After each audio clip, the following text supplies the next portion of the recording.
ప్రకాశం జిల్లాలో కోవిడ్ మళ్లీ కోరలు చాస్తుంది. రోజు రోజుకు వైరస్ బారిన పడే వారి సంఖ్య పెరుగుతుంది. ఒకవైపు వ్యాక్సినేషన్ ప్రక్రియ వేగంగా జరుగుతున్నప్పటికీ కూడా కరోనా బారిన పడేవారు మాత్రం తగ్గడం లేదు. ఈ ఏడాది ప్రారంభంలో వైరస్ ప్రభావం కాస్తంత తగ్గింది. జిల్లాలో కొత్తగా 30 మందికి కరోనా వైరస్ సోకింది. దీంతో జిల్లా కలెక్టర్ పోల భాస్కర్ కరోనా నియంత్రణ కోసం తీసుకోవాల్సిన చర్యలపై అధికారులతో చర్చించారు. వ్యాక్సినేషన్ ప్రక్రియను వేగవంతం చేయడంతో పాటుగా ప్రజలు కరోనా నిబంధనలు పాటించే విధంగా వారిలో అవగాహన కల్పించాలని అధికారులకు కలెక్టర్ సూచించారు. వాళ్ళందరినీ నడుం కట్టి సెషన్ పాయింట్ తీసుకొచ్చి వ్యాక్సినేషన్ చేయించాల్సినటువంటి బాధ్యత ఉంది.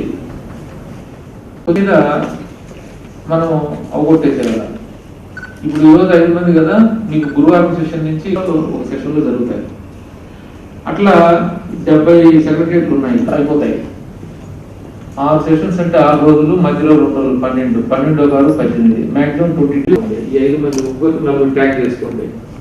సో ఆ సెక్రటరీ ఫంక్షన్ అది ఆ 4 వాలంటీర్ సహాయంతో ఆ 4 వాలంటీర్ పరిధిలో ఉన్నటువంటి అంగన్వాడీ వర్కర్స్ ని, ఎస్సీజీలో పనిచేసే ఆర్పీస్ ని, ఎస్సీజీలో లీడర్స్ గా వ్యవహరించే వాళ్ళని, అట్లాగే ఆ వార్డుకు సంబంధించిన కార్పొరేటర్ ఉంటే ఆయనతో కూడా మాట్లాడి, సార్ మీరు కూడా రండి మాతో పాటు సహకరించండి, ప్రజల్లో కాస్త తరలించండి, ఆయన ఇచ్చేసి భరోసా ప్రోగ్రామ్ మోటివేషన్ ఇవ్వగలిగే individual or kind of organisation అటువంటి వాళ్ళు ఎవరైనా సరే అందరినీ ఇన్వాల్వ్ చేసుకోవాలి. Welfare associations, resident welfare associations ఉంటే అవి, ఇంకా ఏదైనా యూత్ క్లబ్లు ఉంటే అవి, ఎస్ఎస్జీ సంఘాలు కాకుండా వేరే రకమైనటువంటి మహిళా సంఘాలు ఏమైనా ఉంటాయి అవి, ఇట్లాంటి వాళ్ళు అందరినీ కూడా మీరు ఇన్వాల్వ్ చేసి 100% మనకు మోటివేట్ చేసి మొబిలైజ్ చేయాలి.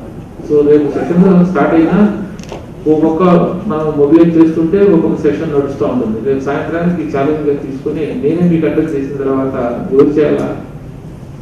సో రేపు ఇప్పుడు ఇంకా పని జరగకపోతే ఇంకా నేను ఎట్లా చేయించాలా జిల్లాలో. సో దీంట్లో మరి ఇదేమన్నా ఏ ఒక్కరిపై సంబంధించింది, ఎవరికైతే వలరబిలిటీ ఉందో వాళ్ళు కోవిడ్ చూస్తే వాళ్ళకి ప్రమాదం ఉంది. ముఖ్యంగా అర్బన్ ఏరియా ఒంగోలు మొత్తం జిల్లాలో జరిగిన డెత్లన్నీ కూడా తీసుకుంటే దాంట్లో 25% ఇక్కడే జరిగినాయి. ఇంకా ఎక్కువైనా 30%.